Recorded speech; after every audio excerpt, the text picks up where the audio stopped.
Price Lord. கர்த்தருடைய பரிசுத்த நாமத்துக்கு மகிமை உண்டாவதாக. இந்த சனிக்கிழமை காலையிலேயே உங்களை சந்திப்பதில் வந்த சந்தோஷம். இன்று நாளுடைய பூவாளூர் திருடி பூர்ண சுவிசேஷ சபையிலே நமக்கு உபவாச ஜெபம் இருக்கிறது. நாளை கர்த்தருடைய பரிசுத்த ஆராதனை இருக்கிறது, மறந்து விடாதீர்கள். கர்த்தர் உங்களை ஆசீர்வதிப்பாராக.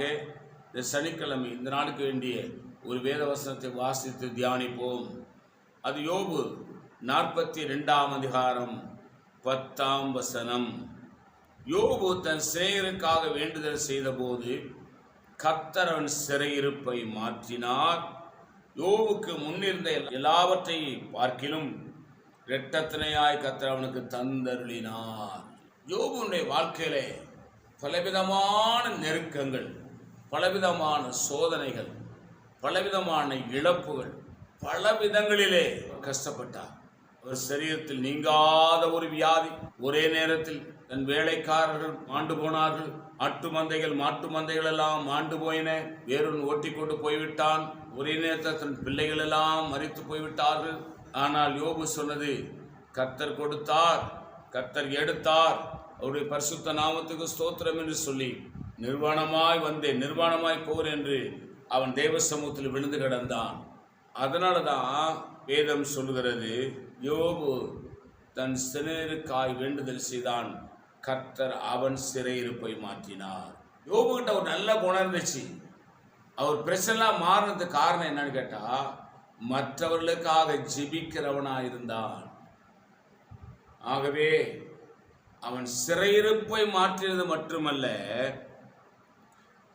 யோபுக்கு முன்னிருந்த எல்லா ஆசீர்வாதங்களை காட்டிலும் அது இரட்டத்தனையாய் ஆண்டவர் ஆசீர்வதிச்சார். அப்ப முதலாவது யோபுக்குள்ளே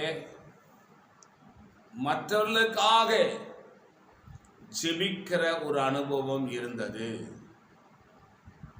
இரண்டாவது, யோபுக்குள்ள இருந்து காட்டும் எல்லா சோதனையின் நடுவிலே, கஷ்டத்தின் நடுவிலே கர்த்தரை தூசிக்காமல் இருந்தார். இந்த ரெண்டையும் செய்ததினாலே அவன் முன்னிலைமை பார்க்கிலும் பின்னிலைமை கர்த்தர் இரட்டத்தனையாய் ஆசீர்வதித்தார். நீங்களும் ஜெபிக்கிறவர்களாக இருங்க. உங்களுக்கு அல்ல, மற்றவர்களுக்காக ஜெபிங்க. ரட்சிக்கப்படாத ஜனங்களுக்காக ஜெபிங்க. புறஜாதி மக்களுக்காக ஜெபிங்கள். சபையில் வருகிற விசுவாச மக்களுக்காக ஜெபிங்கள். ஊழியக்காரருக்காக ஜெபிங்கள். ஊழியக்காரருடைய குடும்பங்களுக்காக ஜெபிங்கள். விசுவாச குடும்பங்களுக்காக ஜெபிங்கள். ஒருவருக்கொருவர் கஷ்டத்திலும் நஷ்டத்திலும் துன்பத்திலும் எல்லா நிலைகளிலும் ஒருவரை ஒருவர் ஜெபத்திலே தாங்குங்கள். மற்றவர்களுக்காக ஜெபிக்க பழகி கொள்ளுங்க. கர்த்தர் உங்களை ஆசீர்வதிப்பார்.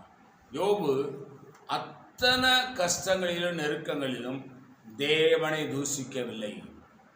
எந்த சூழ்நிலையிலும் இயேசுவை தூசித்து விடாதீர்கள். ரெண்டு செய்யுங்க, கர்த்தர் உங்களை அளவில்லாமல் ஆசீர்வதிப்பார். நான் உங்களுக்கு ஜெபிக்கிறேன். பரிசுத்த பிதாவே, இந்த காலவேளையில் எங்களோடு பேசின நல்ல வார்த்தைகளுக்கு ஸ்தோத்திரம். இந்த வார்த்தையின்படி எங்களை ஆசீர்வதியும். இயேசு நாமத்தில் வேண்டிக் கொள்கிறோம் பிதாவே, ஆமேன். God bless you. கர்த்தர் உங்களை ஆசீர்வதிப்பாராக.